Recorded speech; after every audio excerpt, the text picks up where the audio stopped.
Welcome sa Dries TV. Kung interesado ka sa ganitong news, huwag kalimutang isubscribe ang ating YouTube channel. Maraming salamat! Welcome back again sa ating YouTube channel mga kakimpaw, and sa update natin ito ang pag-uusapan natin ay tungkol sa mga importanteng kaganapan kina Kim and syempre kay Paula Vilino.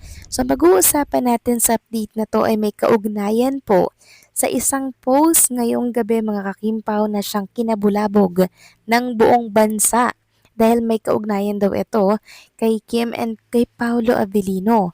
So may entries nga ba sila para po sa Metro Manila Film Festival?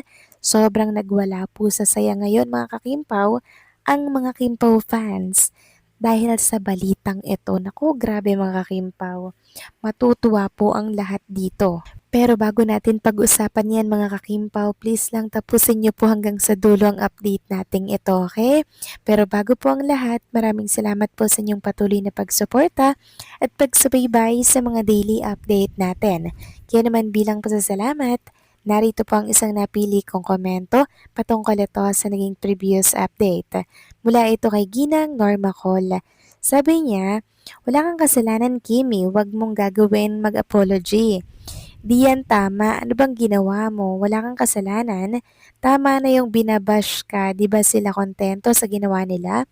Please, Kim, wag mong gagawing mag-apology ka sa kanila. No, no, no. Bahala sila sa buhay nila. Mamatay sila sa kanilang pangbabash.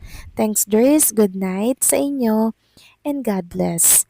Maraming salamat po sa inyong komento, Ginang Norma Cole, matigas at matibay, si Junita Princess.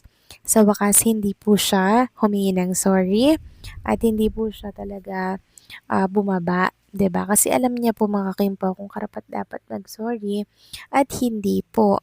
'Di ba? And tingnan niyo naman yung issue. Humupa na ngayon. Panapanahon lang yan at dadaan lang yan. Hindi kasi yan forever, mga kakimpaw. Kaya ngayon, nakakahinga-hinga na po si Chinita Princess. Kasi alam niyang wala naman siyang ginawang masama. Wala siyang tinabakang iba mga kakimpaw. And syempre, binasa niya lamang yung nasa script. Kaya wala po siyang dapat ipaghingi ng sorry.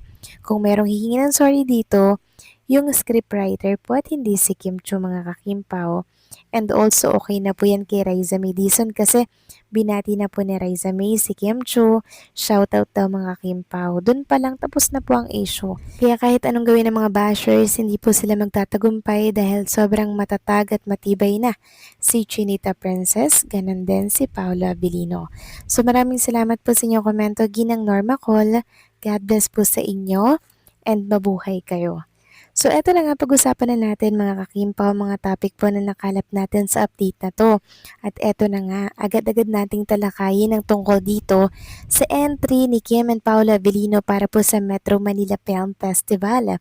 Ito po kasi mga kakimpaw ay nag-ugat sa isang post ng isang account dito po sa X. Kaya naman nabulabog po ng husto ang mga Kimpaw fans. Nagwawala po sila sa saya mga kakimpaw. Lalo na nang marinig po nilang isang clue na wag nang magpapalinlang na ay nako mga kakimpaw.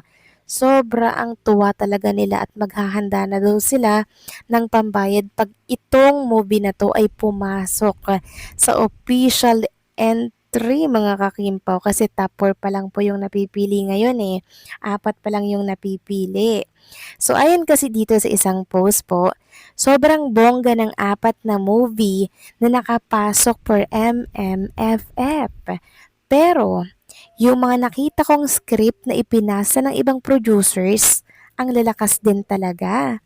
Kapag nakapasok itong isang movie, talaga magwawala ang fandom kasi malakas sila at mas magandang material to kesa sa last movie nila. Sinasabi ko talaga sa inyo, wala nang malilinlang talaga. So from the word linlang mga kakimpaw, dun po nagkaroon ng clue ang mga Kimpaw fans na ay si Kim and Paolo Avellino ba to? So kung si Kim and Paolo Avellino nga to mga kakimpaw, ang katanungan po ng mga Kimpaw fans, paano po yung kopino ni Kim and Paolo Avellino? Eh, di ba isushoot na po yun dito po sa Korea? At mas mauuna pong ipalabas yun by November yun mga kakimpaw. Unless iuurong po nila yung date mga kakimpaw ng showing po ng Kopino dito po sa Prime Video. So, pwede pong mangyari itong MMFF movie or entry ni Kim and Paolo. Kasi mga 2 months lang naman yan isushoot mga kakimpaw eh. Mabilis lang po yang ishoot. Pero sana wag pong madaliin ni Kim and Paolo Abilino ang paggawa po ng mga project nila kasi pag minamadali po, 'di ba mga kakimpaw, hindi po maganda ang kinakalabasan. Sabi nga dito ng isang Kimpaw fan, kung Kimpaw to, may kupino pa sila sa Korea tapos may MMFF ha? Sana naman di madaliin na naman yan dahil grabe bubog ko talaga sa previous movie nila Direct Tonet or Direct Olive. Sana ay Miss Quality, Hakot Award Film on MMFF. Then sabi pa ng isa, criteria para mag-qualify sa MMFF, Global Appeal, pasok na Kimpaw dyan. Kahit wala pang script So ano ba mga kakimpaw yung criteria? So ito babasahin ko po sa inyo.